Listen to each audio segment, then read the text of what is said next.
আসসালামু আলাইকুম এভরিওয়ান, কেমন আছেন সবাই? আশা করি আল্লাহ তাআলার অশেষ রহমতে সবাই খুব ভালো আছেন।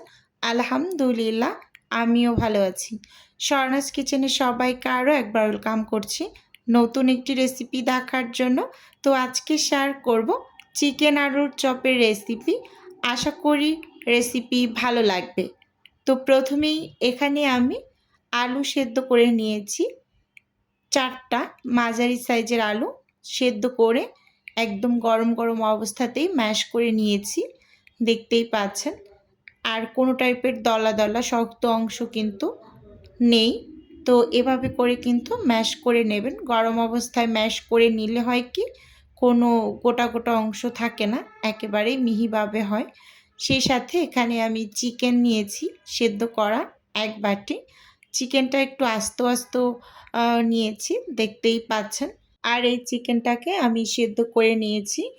এখানে গোলমরিচের গুঁড়ো দিয়েছি, সয়া সস দিয়েছি, একটু আদা বাটা রসুন বাটা দিয়ে ভালোভাবে একটু সেদ্ধ করে কাঁটা চামচ দিয়ে কিন্তু মাংসগুলোকে এরকম ছাড়িয়ে নিয়েছি, দেখতেই পাচ্ছেন।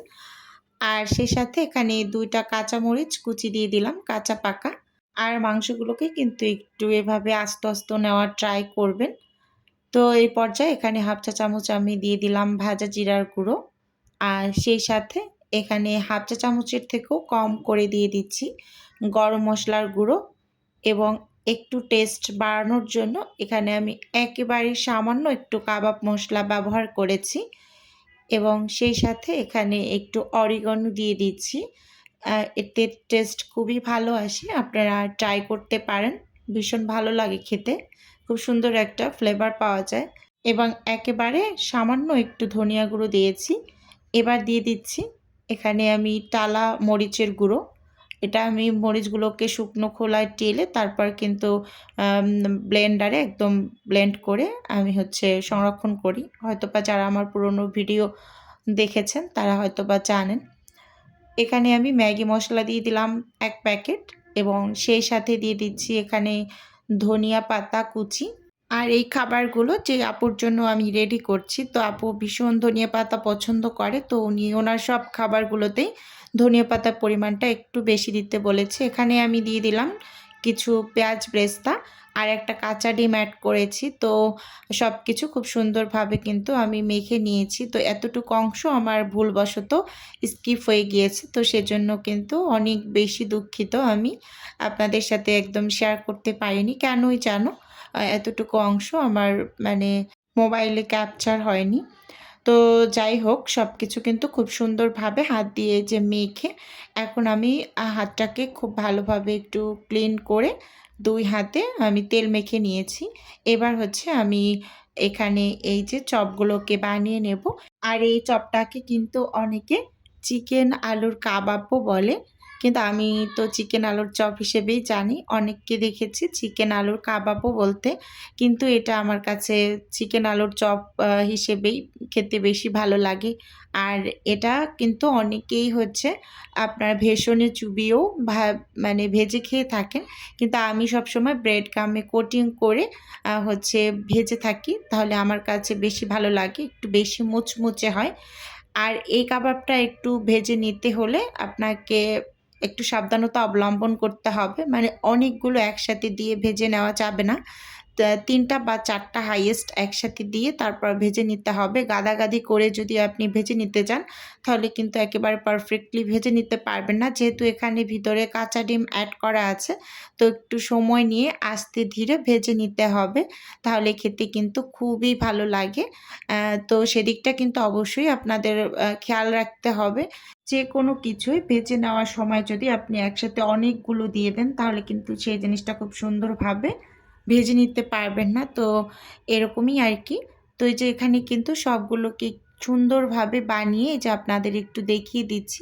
এখানে আমার ১৪ পিস হয়েছে, তো আপুর ১২ পিস অর্ডার আছে। তো দেখতেই পাচ্ছেন। এখন এগুলোকে আমি সাইডে রেখে এখানে আমি একটা প্লেটে 1/3 কাপ ময়দা নিয়েছি। এবার এই ময়দার ভিতরে আমি প্রত্যেকটা এই যে চিকেন আলুর চপকে এরকম করে গড়িয়ে নেব, দেখতেই পাচ্ছেন। প্রত্যেকটাকে এভাবে করে গড়িয়ে নেব। তো ভিডিওর এই পর্যায়ে এসে ছোট্ট করে আমার নিজের বিজনেসের একটু প্রচার করছি। আপনারা তো অনেকেই জানেন যে আমার ছোট্ট একটা ফ্রোজেন আইটেমের বিজনেস আছে। যদি কেউ কোনো টাইপের ফ্রোজেন খাবার অর্ডার করতে চান তাহলে স্ক্রিনে দেওয়া হোয়াটসঅ্যাপ নাম্বারে নক দিলেই কিন্তু আমি A to Z বলে দেব। আর যদি কেউ অর্ডারটি সরাসরি কনফার্ম করতে চান তাহলে হোয়াটসঅ্যাপ নাম্বারে সরাসরি কল করে অর্ডারটি কনফার্ম করতে পারেন। তো দেখতেই পাচ্ছেন এগুলোকে আমি সাইডে রেখে এখানে আমি হচ্ছে একটা ডিম ভেঙে নিয়েছি। ডিমটাকে একটা কাঁটা চামচের সাহায্যে কিন্তু ফেটিয়ে নিচ্ছি। এখানে আমি একটা ডিম ব্যবহার করার কারণে কিন্তু কিছুটা পরিমাণ দুধ ব্যবহার করব। মানে এখানে হয় না একটু সাশ্রয় করতে চেয়েছি এরকম। এখানে ২ টা ডিম লাগতো, তো আমি একটু দুধ মিশিয়ে নিয়েছি একটু বেশি করার জন্য। এরকমই আরকি। মানে এটা আপনার যে খুবই আ এসেনশিয়াল এরকম না। যদি চান কেউ শুধুমাত্র ডিম দিয়েও কোট করে নিতে পারবেন। আমি এখানে একটা ডিম ব্যবহার করব বলে হচ্ছে একটু দুধ দিয়ে বাড়িয়ে নিয়েছি। এরকমই আরকি।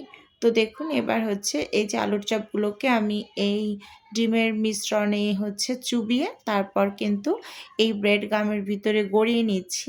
আর এই ব্রেড গামগুলো হচ্ছে কেনা ব্রেড গাম, আমার হাতে তৈরি করা না। হাতে যেহেতু একেবারেই সময় নেই, যেহেতু রমজান মাস, তো কেনাগুলো দিয়েই কিন্তু আমি কাজ চালিয়ে নিচ্ছি। আর কেনাগুলো কিন্তু একটু বেশি আস্ত, আস্ত হয়।